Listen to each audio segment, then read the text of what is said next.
How are you? Nice to see you. You look great. Let me take a picture with you if you don't mind. Thanks.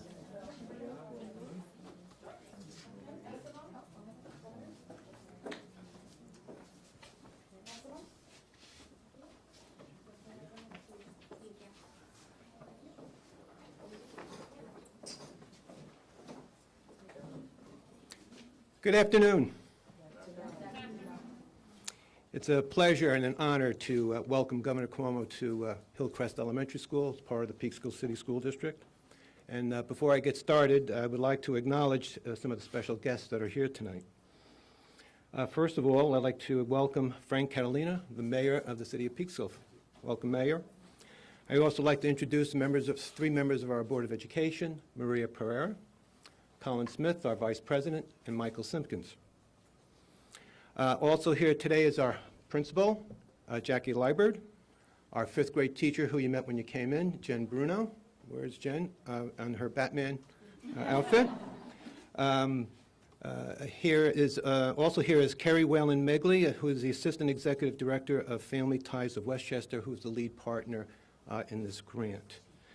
Also here today is, I believe, Valerie Swan. And Valerie is the youth director, 20 years plus, for the Peekskill Youth Bureau, and also an instrumental player with the PAT, which is the Peekskill Agencies Together. I also would like to mention Maxine O'Connor. And Maxine is here. And Maxine was actually the chief writer of the grant. And without Maxine's work in this grant and working with Family Ties of Westchester, we probably wouldn't be here today. So Maxine, thank you very much. Governor, I'd just like to tell you that up here you'll see a lot of timelines, and it's basically about the points in time of our students' lives.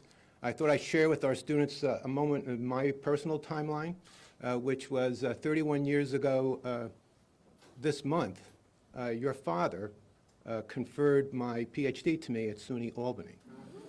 And it was one of the proudest moments of my father's life, and we have a picture of that in my parents' home, who are now deceased, but the relative that lived there now still have it, just to memorialize that day. So that was a very special day for us.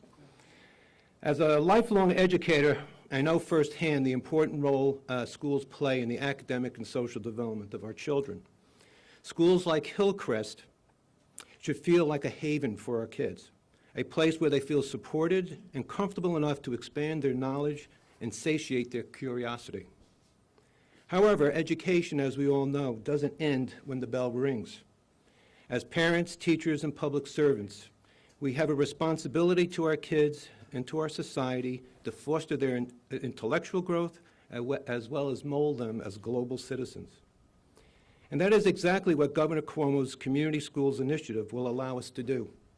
With these funds, we will be able to launch the Hillcrest Community School Initiative Partnership that will develop the academic and social-emotional skills for college and career readiness through partnerships that will enhance academic, social-emotional health, and social services for our children and their families. Hillcrest will partner with Family Ties of Westchester, Hudson River Center, Andrus, and Peekskill Agencies Together, along with other parent, teacher, government, and nonprofits to create a system of care. Over the next 3 years, this system will be characterized by high standards of collective community responsibility for children and their academic success, health, and well-being. The system of care will include the following: a positive behavior intervention and supports, which we call PBIS, family engagement programs and outreach, health and dental services, counseling and mental health services, nutrition information, legal housing, immigration, and other resources. This grant will help transform this school and facilities like it across New York State into communities and institutions that provide both academic and social support to our kids and families. I want to thank the Governor for your vision and helping us partner with us in this initiative. Now, it's a pleasure for me to introduce one of our stars at Hillcrest, Esteban Pawada. Esteban?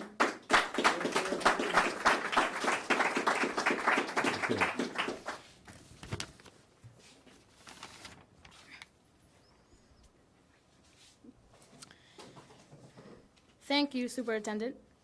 Good afternoon. My name is Esteban, and I am in the 5th grade here at Hillcrest.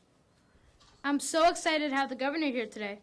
How many kids get to meet the governor of New York? He's the man, of course. The governor is giving us money to make our school better so that more families like mine can come here for help. I have 4 sisters, and Governor, I think you know how much hard work that can be. As the other man in the house, I try to help my parents take care of them. But it's good to know that we will have this community school to help them excel. In fact, my younger sister, NYS, who is in the 3rd grade, will be at Hillcrest next year to benefit from this program. My favorite subject is math, and I think I want to be a doctor when I grow up. Although I'm not ruling out governor either. That seems like a cool job. But I do know one thing for sure. I want to be one of the first people in my family to go to college. I even have picked one out already, Yale. This program will start preparing me to go to college now. I've heard that Yale is a pretty hard school, so I'm excited to get a head start. Thank you, Governor, for helping out my school, my sisters, my family, and my community. I am now honored to introduce the Governor of this state of New York, Andrew Cuomo. Really great. Thank you, buddy. Wow. I've gone through a lot of introductions, but that was a beauty. Let's give him another round of applause to Esteban. First, if I can comment on your introduction, Esteban, it's between a doctor, maybe, and a governor. Be a doctor, I would have recommended. I know a little bit about the alternative. Doctor's better. Pay is better. Less aggravation. Hours better for sure. Yale is a good school. Wrong state, but a good school. You want to find a good school in this state because this is the greatest state in the country, so why would you want to leave? Thank you very much for all taking the time for a little interruption during the day. I was just in the classroom next door with Esteban, and the class was talking about the things they like about Peekskill in New York State. And it was really a very impressive presentation, and the perspective of the students was really very interesting, and the breadth of what they were talking about. So, and you can get a feel, you know, when you've been in a number of schools, you just get a feel right away, and their alertness and their acumen was obvious. So, good job, and it's a pleasure to be here. Superintendent, thank you very much.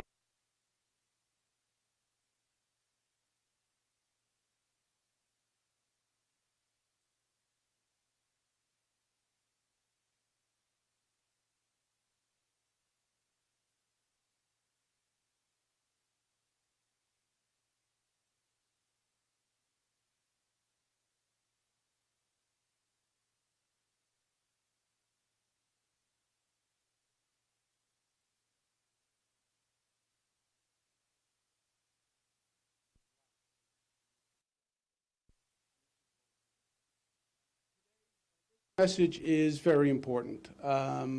It's important to me personally. It's one of the major initiatives that we want to bring to education. Education obviously is probably job one for the state of New York.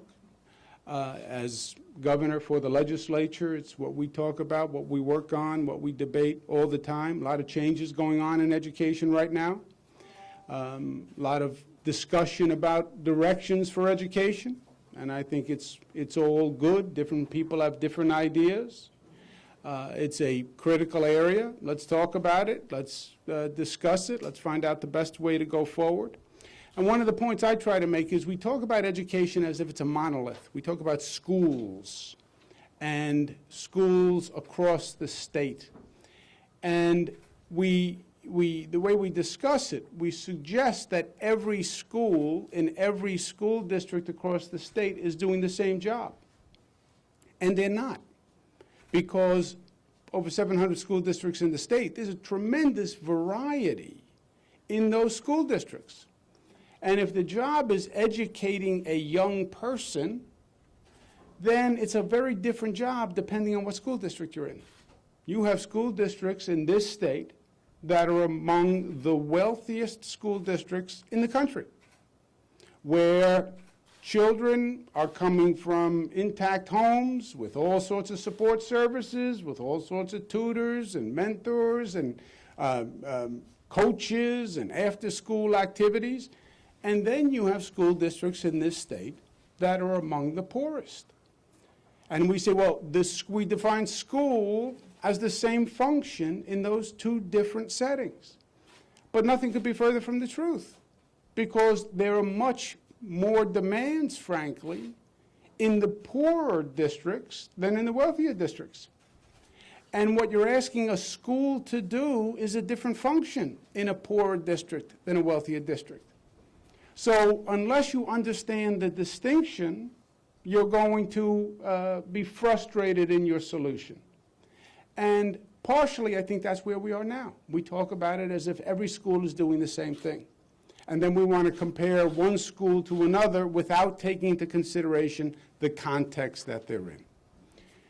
Second point is, a school that is in a poor district or a district that has additional challenges, let's recognize them for what they are. And let's put those support services into that school. And let's even call it a different kind of school, just to make sure we understand what we're talking about. And that's what I refer to as community schools. These are community schools. They're doing education, which every other school is doing, but they're doing education plus. They're doing education plus a lot of the other support services, a lot of the other needs that that student has that they're not getting at home, or they're not getting in the community, or they're not getting in after-school programs provided by the family, et cetera. So that school has more demands. And that school actually needs more support, because it is a school plus, it's education plus. And what is the plus? It's counseling, it's nutrition, it may have family involvement, but it's all those support services, those wraparound services that that young person needs to excel and do well, and that family needs to work with that student to do well. And that's what we call community schools. And my point is, invest in those services now. First, recognize it, and then secondly, invest in it, because that's the only way the educational system is really going to work. And put all those services, coordinate them, and put them through the school as the hub in that community. And make it a school-based social service support hub for the entire community. That's what a community school is. And then rather than just provide the funding the way we normally provide funding, we wanted to say, we want schools to show some creativity and understand what we're actually trying to get at here. You know, state provides a lot of funding and all with different labels, different categories. We wanted to say this is a little different. We want you to think outside the box. We want you to make these marriages, make these connections, and the schools that do it will win the grant. Incentives work. Winning is a good thing. People like to win. So schools that do it will win the grant. And we had a tremendous number of applicants. And this resonates because, just as you'll say, yeah, that's exactly right, because you deal with it every day, schools across the state responded. We had more applicants than we had funding available. And the competition was stiff. But congratulations to you. Hillcrest wins a grant. $500,000 is going to go to Hillcrest to provide the services that you outlined.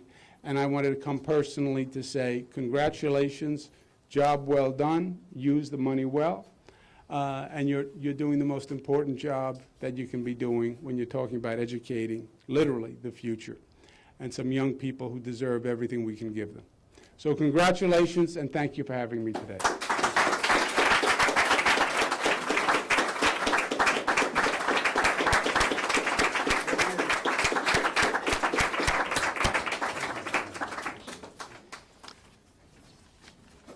Governor Cuomo, thank you.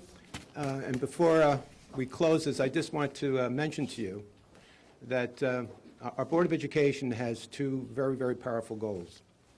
Well, they have several goals, but the two most powerful for me and my staff and our students and our family is that by the end of grade 3, we want all of our students to be at the instructional level in reading. And by the year 2019, we want to have a 100% graduation rate. It's through initiatives like this that gives us the resources to make that dream a reality. And, it's like anything else. We talk about dreams, we talk about goals, but if we don't have a plan, then they just stay that way. They just stay as goals or dreams without a plan. But we have a plan in place in which we want to deliver that for our community, for our kids, so that our results are like the suburban counterparts that we have around us here in Peekskill. So that wealth is not a function of performance, but the performance of our kids is a function of their quality of their work. And this grant will certainly give us the boost to that end, and we are deeply grateful for the opportunity that you have given us to deliver that for the kids of Peekskill. Thank you very much. So that ends our meeting today. Thank you very much for coming.